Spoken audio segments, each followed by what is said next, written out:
नमस्कार nursing officer Shivangi nursing academy के online offline platform में आप सभी का हार्दिक स्वागत अभिनंदन है। मैं बात कर रहा हूँ गांधीनगर गुजरात की ऑफलाइन ब्रांच से।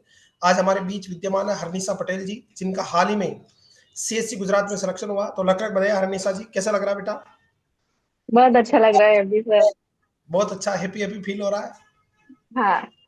ठीक है बेटा, अपने बारे में सभी स्टूडेंट को बताओ बेटा। Myself Hanisha Patel. मैंने अपनी नर्सिंग वीना सिंह जी कॉलेज अहमदाबाद से कंप्लीट किए हैं। ओके। वीना सिंह से आपने बीएससी किया या जीएनएम बेटा? बीएससी नर्सिंग कंप्लीट हुआ है। क्या कौन से ईयर में? 2022 में कंप्लीट हुआ है।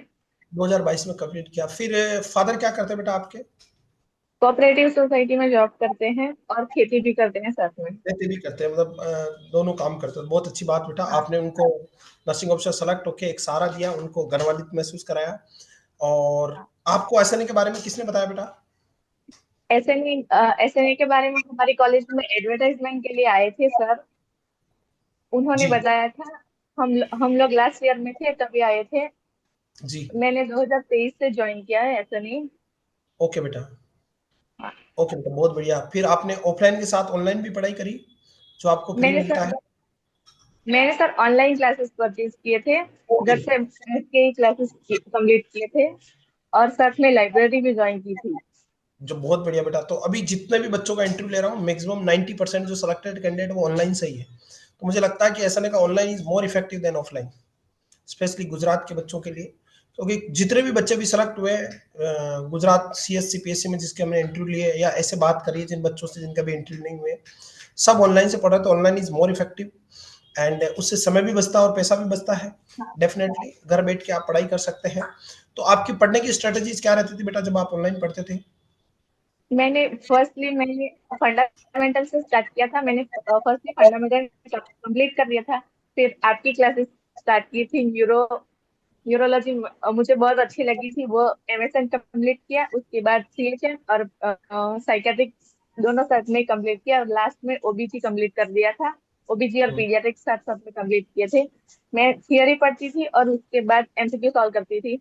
एमसीक्यू डेली 100 या 200 सॉल्व करने ही होते हैं और साथ जी। साथ में थियरी रिवाइज भी करनी होती है। जी। आप डेली जितना पढ़ते हो उतना रात को रिवाइज भी करना होता है और साथ में एमसीक्यू तो सॉल्व करने ही करने हैं। और एसएनए के टेस्ट बहुत अच्छे हैं, वो भी सॉल्व किए थे, उसमें भी ये मैं अच्छा मैं खासा जितने भी निकलता ऐसे था। से जो बच्चे पढ़ते हैं उनसे रिक्वेस्ट करता हूँ, ये इधर उधर से 1000-1200 रुपए की जो कॉपी की हुई, हर किसी नकली बुक से कॉपी की हुई टेस्ट सीरीज देते हैं, उससे बेटर अपने एमसीक्यू बहुत अच्छे हैं, उनसे बाहर कुछ भी हाँ। नहीं।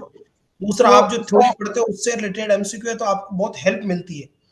तो जो एसएनए के स्टूडेंट है वो अपने ही टेस्ट दे। और अभी तो हमने बहुत अपडेट किया, अभी तो हमने मोर देन 100 से ज्यादा प्रीवियस ईयर के पेपर पुट कर दिए उसमें। हाँ। और टेस्ट सीरीज भी हमने पुट करी है अलग से 200 टेस्ट। और हाँ। सब्जेक्ट वाइज जैसे लगभग हमने 550 से ऊपर टेस्ट बनाए बेटा। और हाँ। बहुत अच्छे एमसीक्यू बनाए जिनसे सीधे एमसीक्यू आ रहे हैं एग्जाम में। तो थ्योरी आपको कैसी लगी एसएनए की बेटा? टेस्ट तो बहुत अच्छा लगा थियरी थ्योरी। थियरी बहुत अच्छी है और वो 200 इम्पोर्टेंट क्वेश्चन वो भी बहुत अच्छे हैं, उससे बहुत ज्यादा बहुत हेल्प होती है। बहुत हेल्प मिलती है 200 इंपोर्टेंट सीरीज से, बिल्कुल हाँ। उसमें बहुत डिटेल में मिलाते हैं। और कोई हाँ। बुक पढ़ी आपने इस दौरान या कोई गाइड वगैरह है? पीएल यादव पढ़ी और आपके जो मैं आपके थियरी क्लासेस लेती हूँ ना, उसी से नोट्स बनाई थी। बहुत बढ़िया। और रिवीजन कंप्लीट कैसे नोट्स। करते हैं? रिवीजन तो पहले पढ़ लिया था, उसके बाद लिख लिख के प्रैक्टिस की और सब मेमोराइज किया और उसके बाद एमसीक्यू साथ में ही सॉल्व करते गई। ऐसे ही तो रिवीजन कंप्लीट हो गया। थ्योरी भी थोड़ी स्ट्रांग हो गई बार बार एमसीक्यू पढ़ने हाँ। से। थियरी गुजरात थियरी के से बच्चों को, है। बिल्कुल, गुजरात के बच्चों को और देश के बच्चों को क्या संदेश है बेटा? आप तो पहले कोई भी अच्छी सी कोचिंग यानी कि शिवांगी ज्वाइन कीजिए और पहले थियरी कंप्लीट कीजिए और उसके साथ साथ एमसीक्यू भी सॉल्व करते जाइए और साथ में रिवीजन भी कंप्लीट करते जाइए, तो आपको अच्छा रिजल्ट जरूर मिलेगा। जी, बहुत बढ़िया बेटा, गॉड ब्लेस यू। और बिल्कुल हिम्मत नहीं हारनी है, छोटी छोटी बातें और सिलेक्शन पढ़ते रहना है। क्योंकि सफलता एक दिन में नहीं मिलेगी, लेकिन एक दिन जरूर मिलेगी। जरूर गॉड ब्लेस यू बेटा। जहाँ पे भी आप केयर कर रहे हो, बहुत अच्छे से मरीजों की सेवा करना, पूरा तन मन से पूरा मेहनत करना, लोगों को अच्छी केयर देना, एक अच्छे नर्सिंग ऑफिसर बनना। उससे भी बड़ी बात है अपने नर्सिंग साथियों के साथ, मेडिकल प्रोफेशनल के साथ एक स्ट्रॉन्ग रिलेशन के साथ, एक स्ट्रॉन्ग कोऑपरेशन के साथ, एकता के साथ, संगठन के साथ बने रहना। और उससे भी सबसे इंपॉर्टेंट मैं हमेशा कहता हूँ, हम सब नर्सिंग ऑफिसर हैं, नर्सिंग की गरिमा को बनाए रखना, नर्सिंग के प्रोफेशन को उठा के रखना, उसके सम्मान और इज्जत को बनाए रखना। Thank you dear Anisa, God bless you, ईश्वर आपको आगे और बढ़ने का मौका दे। थैंक यू, मेरी तरफ से अपने मम्मी पापा को दो प्रणाम। Thank you dear, God bless you. Thank you so much sir.